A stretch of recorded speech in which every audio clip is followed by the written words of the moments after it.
Hi guys, good morning. Welcome to my mini vlog. Nagayat ko na nga pala dyan guys yung ating mga gulay at para sa ganun ay ready na nga ako pag ako yung magsisimula na magluluto. Nakalimutan ko na nga guys ito i-video kasi nga sobrang busy ko ay nawala na sa isip kong mag-video. Doon ako nga palang perituhin ang ating karot.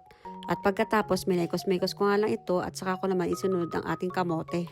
Alam niyo ba guys, tuwing magluluto ako ng kaldereta, ang nilalagay ko talaga ay kamote. Pampadagdag din lasa kasi ang tamis ng kamote. At namaluto na nga ang patatas at kamote, isinunod ko naman ang ating bawang at sibuyas.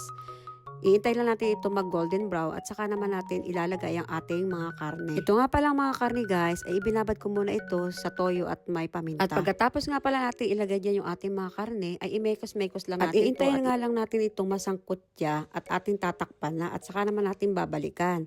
At pagkatapos dyan nga guys ay ilalagay na natin yung ating fresh na kamatis. Kayo ba guys, naglalagay din ba kayo ng fresh na kamatis sa kaldereta? At isinunod ko na nga din dyan guys yung ating pinagbabara na toyo at may paminta. At nang kumulong na nga ito guys ay saka ko naman isinunod ang ating paprika. Nilagyan ko lang ito ng kaunting paprika at para dagdag pampalasa. At sinunod ko na nga din dyan guys ang ating tomato ketchup. Syempre, mas lalong sasarap kapag nilagyan mo to ng ketchup.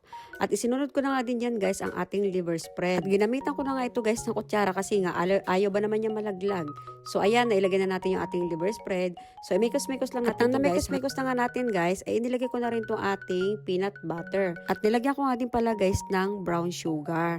Tuwing magluluto ako basta ng mga ganitong ulam guys, ay hindi mawawala sa akin ang sugar. At pinakulan ko nga lang to guys at pagkatapos ay ilalagay na natin yung ating mga gulay. So yung ating mga gulay dyan guys ay luto na naman yan at naiperito ko na. Kaya kaunting kulo na lang talaga ay pwede na. So ito na nga guys, tikiman time na dahil minemekos-mekos ko na lang yan at pagkatapos ay titikman na natin.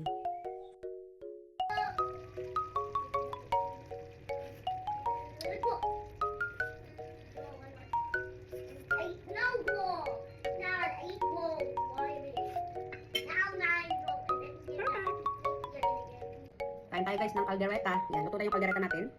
Kain na tayo ng dinner.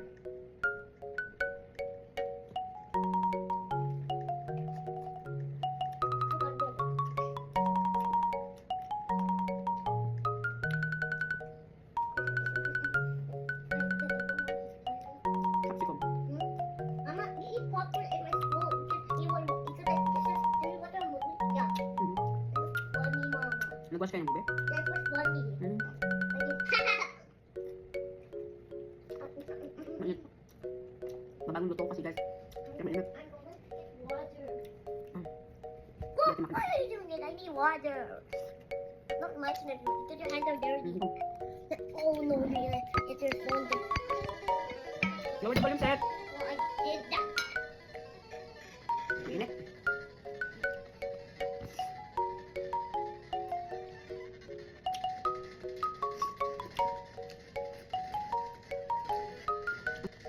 Ang patatas kasi walang lasa.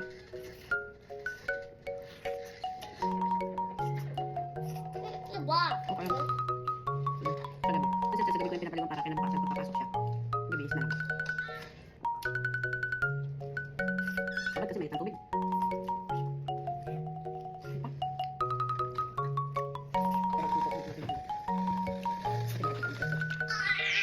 Not Coke.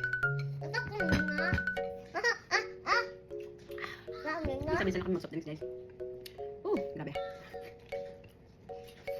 Kapatuloy pa naman dito guys ha. Bye-bye.